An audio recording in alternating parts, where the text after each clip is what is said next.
आज हम 4 सवालों पर बात करेंगे। पहला सवाल, धोखा देकर कोई माफी मांगे और अगर हमारी जिंदगी में वापस आना चाहे तो क्या करना चाहिए।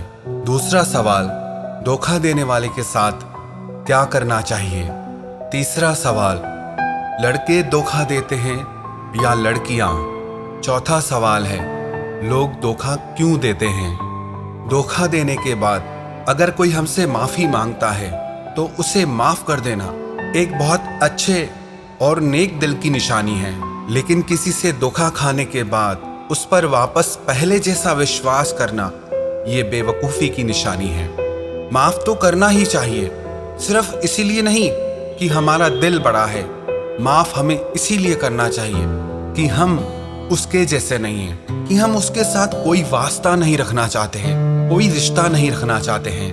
क्योंकि जब तक हम किसी को माफ नहीं करते हैं ना, किसी से नाराज रहते हैं या नफरत करते हैं, तो उससे हमारा एक लिंक जुड़ा ही रहता है, रिश्ता जुड़ा ही रहता है। और जब हम किसी को माफ कर देते हैं ना, मन के सारे गिले शिकवे मिटा देते हैं, तो उस इंसान से हमारा हर रिश्ता खत्म हो जाता है। और कई बार तो नफरत का रिश्ता प्यार के रिश्ते से भी ज्यादा गहरा हो जाता है। तो माफ तो करना ही चाहिए ताकि हम उस इंसान से खुद को आजाद कर सकें। माफ उसके लिए नहीं करना है, माफ हमें खुद के लिए करना है, लेकिन उसे दोबारा अपनी जिंदगी में लाना ये आपकी सबसे बड़ी गलती होगी। एक कहावत है कि आजमाए हुए को आजमाना, धूल मुंह में पाना। मतलब जिसको आप पहले ही आजमा चुके हो और उसको फिर आजमा रहे हो, इसका मतलब आप खुद अपने मुंह में मिट्टी डाल रहे हो। तो माफ बिल्कुल करना चाहिए, लेकिन उस पर दोबारा विश्वास कभी नहीं करना चाहिए। दूसरा सवाल यह है, धोखा देने वाले के साथ क्या करना चाहिए। सबसे बेस्ट आंसर तो यह है कि उसे पूरी तरह से हमें अपनी जिंदगी से निकाल देना चाहिए। उससे किसी भी तरह का कोई रिश्ता नहीं रखना चाहिए, ना प्यार का ना नफरत का। वो जैसे हमारे लिए है ही नहीं, उसका कोई वजूद ही नहीं है हमारी जिंदगी में। और बाकी रही सजा देने की बात, तो उसके कर्म उसको एक दिन सजा जरूर देंगे।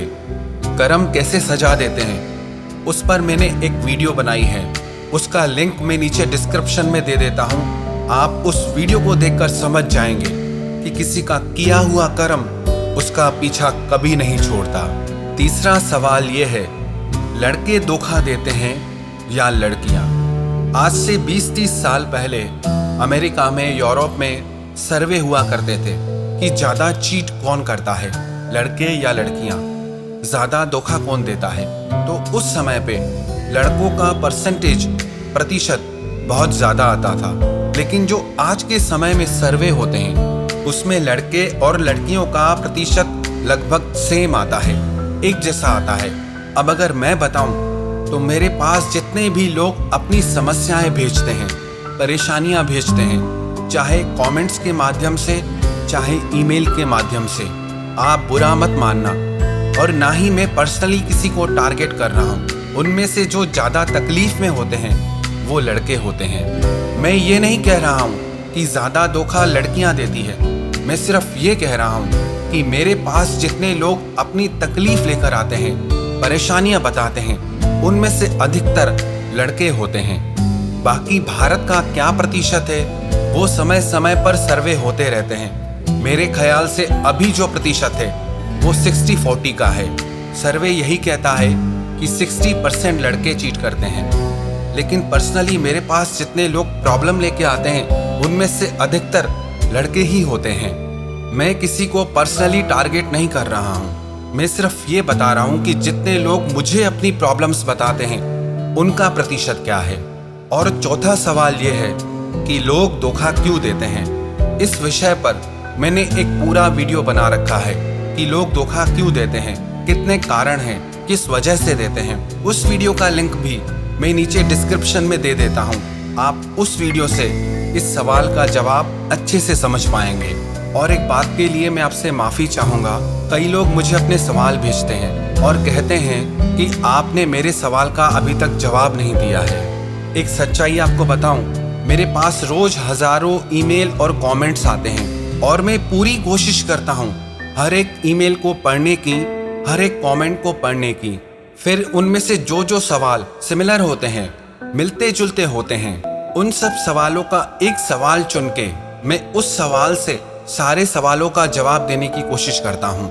और जैसे ही आप अपना सवाल भेजते हैं, आपका सवाल भेजते ही उस पर काम शुरू हो जाता है। उसको समझ के उस पर उत्तर देना, उस पर काम करना, उसमें थोड़ा समय तो लग ही जाता है।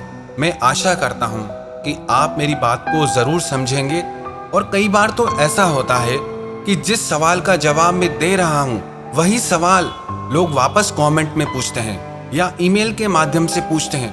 अरे आपके ही सवाल का तो जवाब है इस वीडियो में, आप कम से कम ध्यान से एक बार मेरी पूरी बात सुनो तो, पूरी वीडियो को ध्यान से समझो तो। मैं अपनी तरफ से पूरी ईमानदारी से ये कोशिश कर रहा हूँ मैं आप लोगों के काम आ पाऊँ। मेरी कोई भी बात अगर आपके काम आ जाती है तो मेरे लिए ये बहुत बड़ी बात है। आप ऐसा मत समझना कि मैं आपकी बातों का जवाब नहीं दे रहा हूँ। आपके किए हुए सवालों का मैं किसी न किसी सवाल के रूप में जवाब देने की पूरी कोशिश कर रहा हूँ। और मैं आपसे भी ये उम्मीद करता हूँ कि आप इस बात को ज़रूर समझेंगे और इस बात में मेरा साथ जरूर देंगे।